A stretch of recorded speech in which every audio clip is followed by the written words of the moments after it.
کہ جو tax Amnesty scheme دی ہے IMF نے کہا ہے کہ یہ تو آپ نے ہمارے ساتھ جو کمٹمنٹس کی ہیں اس کی خلاف ورزی ہے, یہ اس کے منافی ہے. پھر آپ کے پاس رقم ہے نہیں, آپ ترقیاتی بجٹ میں اضافہ اس لیے کر رہے ہیں کہ آپ نے الیکشن میں جانا ہے. آپ کے پاس رقم ہے نہیں ہے اور آپ الیکشن میں جانے سے پہلے ڈاکٹر صاحب کی تنقید تو نہیں کر رہے کے ساتھ کی گئی کمٹمنٹس کی بجائے خدا کا واسطہ, خدا کا خوف جو آپ کریں نے یار, کی اس کی بجائے آپ الیکشن جی عدیل الیکشن بجٹ میں آپ الیکشن بجٹ دے رہے ہیں IMF کے ساتھ آپ نے کمٹمنٹس کی. عدیل صاحب کمنٹ کر لیں, پھر آپ جو کہنا میں چاہ رہے ہیں صرف ان کو ایڈوائز دے رہا ہوں کہ کوئی حب الوطنی کا ثبوت دیں, جی جی اسحاق ڈار صاحب کا ساتھ دیں تھوڑا سا.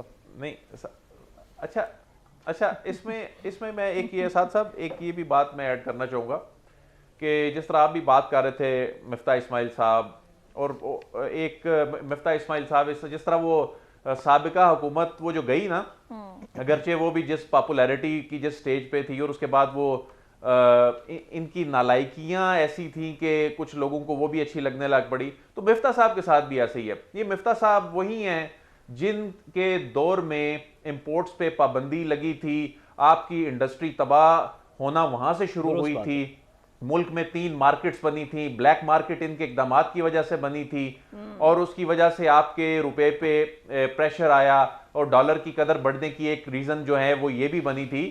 تو مسئلہ یہ ہے کہ مفتاح صاحب بھی اپنا غصہ نکال رہے ہیں. اس وقت اسحاق ڈار صاحب ان کی ٹانگیں کھینچ رہے تھے, اب مفتاح صاحب اور ان کا گروپ ان کی ٹانگیں کھینچ رہا ہے. تو معیشت پہ سیاست کرتے رہیں گے تو ہمیشہ کی طرح میں آج بھی یہی کہوں گا کہ اس کے پھر نتائج یہی نکلیں گے. صحیح. حسن, آپ ایگری کرتے ہیں اس پوائنٹ آف ویو سے جو کہ عدیل صاحب کہہ رہے ہیں کہ حکومت معیشت پر ہمیشہ کی طرح اس بار بھی صرف سیاست ہی کر رہی ہے؟ دیکھیں یہ بات تو اگر جو بیانات سنیں جو آپ نے سنوائے ان کو دیکھا جائے تو ایسا لگ رہا ہے کہ حکومت میں کنفیوژن تو برقرار ہے, اور پہلے دن سے ہے جب سے مفتاح اسماعیل صاحب آئے اور انہوں نے آ کے پریس کانفرنس کی, بجائے کہ وہ آج یہ باتیں کر رہے ہیں کہ وزیر خزانہ کی ڈیوٹی ہے کہ وہ IMF کے پاس جائیں, IMF سے جا کے بات چیت کریں اور بجٹ کو ریئلسٹک ہونا چاہیے, وہ اس طرح کی جو آج باتیں کر رہے ہیں.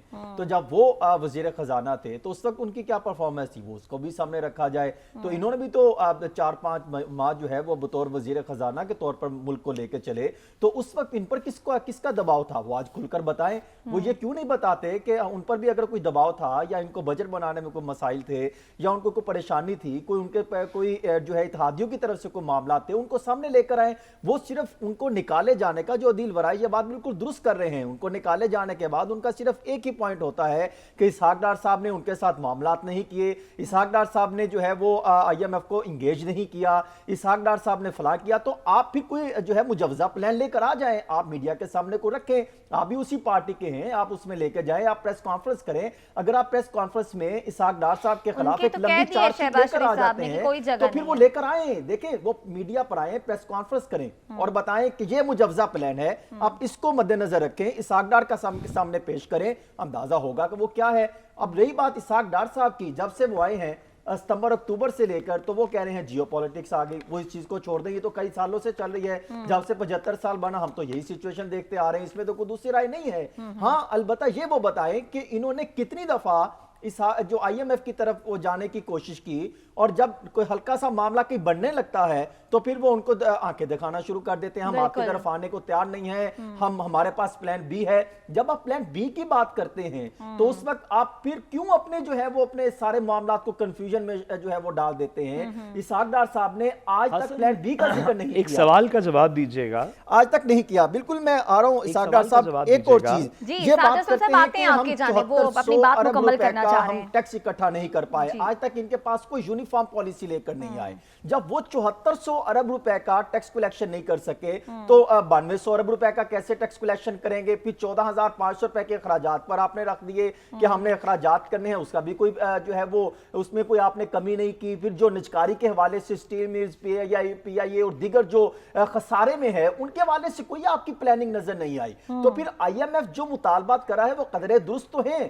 ہاں آپ یہ بات کریں کہ اس دشمنی کو نکل آئیں, آپ چھوڑ دیں کہ IMF کیا غلط ہے, پھر آپ وہ لاجیکلی عوام کے سامنے رکھیں اسحاق ڈار صاحب کہ یہ وہ پوائنٹ ہے جو ہم نے اچیو کر لیا. آپ بتا دیجئے کہ آپ نے UAE سعودی عرب سے کتنے آپ نے ڈالر جو ہے وہ آنے تھے, 6 ارب ڈالر یا 4 ارب ڈالر, وہ اس ٹائم کہاں پر سٹینڈ کرتے ہیں اس کا بھی آپ نہیں بتا رہے. کنفیوژن تو ہے, بجٹ نمبرنگ میں بھی کنفیوژن ہے, لیکن ابھی وقت ہے بجٹ پاس ہونے سے قبل ان کے ساتھ ملا جائے, ان کے ساتھ معاملات طے کیے جائے. حسن آپ کا پوائنٹ آ گیا, آپ کہہ رہے ہیں کہ کنفیوژن تو ہے حکومتی اینڈ پہ. اس کے ساتھ ہی بریک کے جانے بڑھ رہے ہیں, بریک کے بعد واپس آئیں گے. سعادت صاحب آپ کا بھی کوئی سوال ہے وہ بھی لیں گے, ہمارے ساتھ رہیے گا.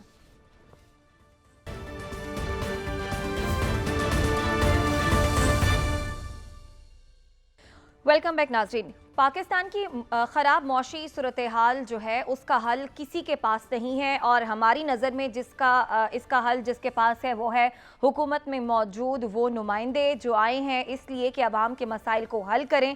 لیکن جب وہی کہہ دیں کہ سسٹم موجود ہے لیکن کام کرنے کی ول موجود نہیں ہے, اور جب وہی ہمیں یہ باتیں سنانا شروع کر دیں تو پھر ہم یہ ضرور سوچتے ہیں کہ اگر انہوں نے بھی ہمارے مسائل حل نہیں کرنے تو پھر کون کرے گا. جناب آپ کے خواجہ آصف صاحب کہہ رہے ہیں کہ بیوروکریسی اور حکومتی نااہلی کا گٹھ جوڑ خراب معاشی صورتحال کا سبب ہے. ہمارے پاس قومی دولت بڑھانے کے وسائل موجود ہیں لیکن قومی دولت بڑھانے کے لیے ہمارے پاس عزم نہیں ہے. تو سعد رسول صاحب آپ کے جانب آئیں گے, ہمارے پاس پروگرام میں وقت کم ہے, 1-1 منٹ میں تمام اپنے کامنٹس کو آپ لوگ سمرائز کر لیجئے گا. سعد رسول صاحب, اگر انہوں نے ہی ہمارے مسائل حل نہیں کرنے اور الٹا ہمیں بتانا ہے کہ یہ مسائل ہیں, فلاں کام نہیں کرا, فلاں کام نہیں کرا, عزم نہیں ہے, تو یہ ذمہ داری ہے کس کی؟ انہی لوگوں کی ہے. تو یہی نہیں حل کریں گے مسائل تو پھر کیسے چلے گا معاملہ؟ دیکھیے میں خواجہ آصف صاحب کی بات سے 100% ایگری کرتا ہوں کہ بیوروکریسی اور سیاست کے ایک گٹھ جوڑ نے ان ایکشن کے اندر اس ملک کے نظام کو ایک خاص طبقے کے مرہون منت کر دیا. بیسیکلی انہوں نے یہی بات کی. مسئلہ صرف یہ ہے کہ وہ طبقہ جس کے مرہون منت کی ہے وہی ہمیں یہ تقریر سنا رہا ہے. خواجہ آصف صاحب کے گرد و نواح کے اندر جو لوگ بیٹھے ہوئے اور خواجہ صاحب خود, یہی وہ لوگ ہیں جن سے اس نظام کو اگر نجات مل جائے تو پاکستان ترقی کرے گا. میں جاتے جاتے کیونکہ صرف 10 سیکنڈ ہے, میں گزارش کروں, پاکستان کے اندر ایک قانون ہونا چاہیے جی کہ 40 سال سے کم عمر کے ینگ لوگ, وہ لوگ جن کو ہم نے پہلے نہیں آزمایا, اسحاق ڈارز اور خواجہ آصف اور شیخ رشید اور آصف زرداریز کو نکال کے جی نیا خون, جوانوں کو پیروں کا استاد کر, جب ہم ان میں سے ججز, پولیٹیشنز, دیگر لوگ بیوروکریٹس بنانا شروع کر دیں گے, یہ پاکستان ٹھیک ہو جائے گا. یہی وہ طبقہ ہے جس سے ہمیں جان چھڑوانی. ٹھیک ہے جی, یہی وہ طبقہ ہے آپ کہتے ہیں جس سے ہمیں جان چھڑانی. حسن, آپ نے کہا لگایا سعد رسول صاحب کی بات کے جواب میں, آپ کے ذہن میں کیا آیا خواجہ آصف صاحب جب یہ تقریر کر رہے تھے اور جب ہمیں بتا رہے تھے کہ عزم ہی نہیں ہے؟ دیکھیں سعد رسول صاحب نے بات تو درست کہی کہ وہی لوگ ہیں جن کی خود جو ہے وہ تشریح کر رہے ہیں کہ یہ افراد ہیں, ول موجود نہیں ہے, سسٹم موجود ہے. سسٹم تو ٹھیک کرنے والے کون ہے؟ یہی ہے. اقتدار میں جب آتے ہیں تو اپنے مفادات کو ترجیحات میں شامل کرتے ہیں. چند ایک پوائنٹس ہیں جن کو وہ ٹھیک کر لے تو سارا کچھ ٹھیک ہوتا چلا جائے گا. نظام اگر آپ نے بہتر کرنا ہے پہلے بیوروکریسی کو غیر سیاسی نکال دیں, بیوروکریسی کو جو ہے سیاسی مقاصد سے نکال دیں, پسند و ناپسند کی بنیاد کو ختم کر دیں. نظام کو کھوکھلا یہیں سے ابتدا ہوتی ہے. پھر آپ جو ہے اداروں کو ملک کی مقاصد کے لیے استعمال کرنا شروع کر دیں. لانگ ٹرم پلان بنائیں, معاشی پلان اور دیگر administrative point of view, police, تمام کو سیاست سے نکال کے لانگ ٹرم پلان بنا کر اس پر عمل درآمد کرے. کوئی بھی پارٹی آئے, کوئی بھی جماعت ہے, صوبوں کے معاملات کو سنجیدگی سے لیں, اختیارات کو نچلی سطح پر تقسیم کریں, اشرافیہ سے نکل کر جو حقائق ہیں ان کو تسلیم کریں, اشرافیہ کی پالیسیز کو جو ہے شروع تو کریں کہیں سے. ٹھیک ہے عادل, آپ کی جانب آتے ہیں. سعد رسول صاحب تو سمجھتے ہیں کہ صرف اسحاق ڈار صاحب کو نکال دیں تو آپ کے تمام مسائل حل ہو جائیں گے. جن مسائل کا اشارہ یا ذکر کر رہے ہیں ہمارے خواجہ آصف صاحب, آپ کی نظر میں ان کا کیا حل ہے اور یہ عزم کس نے پیدا کرنا ہے, یہ مسائل کس نے حل کرنے ہیں؟ دیکھیں, پاکستان کے جو اس وقت پاکستان کو سب سے بڑا درپیش مسئلہ ہے وہ تو ہے معیشت کا. اس وقت اس سے بڑا کوئی مسئلہ نہیں ہے پاکستان میں, اور اس کے لیے سیاسی ول کی ضرورت ہے, اس میں بڑے فیصلے کرنے کی ضرورت ہے. اور اس وقت جو اقتدار میں موجود جماعتیں ہیں یا اس کے بعد بھی اگر کسی نے اقتدار میں آنا ہے تو وہ بڑے فیصلے کرنے کے لیے تیار نہیں ہیں. یہ سیاست کو ترجیح دیتے ہیں, یہ پرائیویٹائز کریں PIA کو, یہ بند کریں سٹیل مل کو. مسئلہ یہ ہے کہ ان کے پاس حل بھی کوئی نہیں ہے. ایسا نہیں ہے کہ ان ہزاروں خاندانوں کو سڑکوں پہ لا بٹھایا جائے، لیکن اس کے لیے آخر کوئی بڑا فیصلہ تو کرنا پڑے گا۔ بالکل یہ جو آئی ایم ایف ابھی بھی کہہ رہا ہے کہ آپ کو جو انرجی کے حوالے سے جو توانائی کے شعبے میں اس وقت جو مالی دباؤ ہے، اربوں کھربوں روپیہ آپ نے ریکور کرنا ہے، اس میں وہی یہ سیاسی ول آ جاتی ہے۔ بات ہم بیوروکریسی پہ ڈال دیتے ہیں، ٹھیک ہے بیوروکریسی کی بھی اپنی نالائکیاں ہیں، اس کے بھی اپنے مسائل ہیں، ہر بندہ آتا ہے جی ریفارمز کرنے آتا ہے، ریفارمز ہوتی نہیں ہیں، لیکن اس وقت جو بڑے مسائل ہیں ان کا حل انہی سیاستدانوں کے پاس ہے۔ بڑے مسائل کا حل آپ کہہ رہے ہیں کہ انہی بڑے سیاستدانوں کے پاس ہے اور بڑے فیصلے انہی کو ہی لینے ہیں۔ اس کے ساتھ ہی پروگرام سے اجازت دیجیے، آپ سے کل ملاقات ہوگی، اللہ نگہبان۔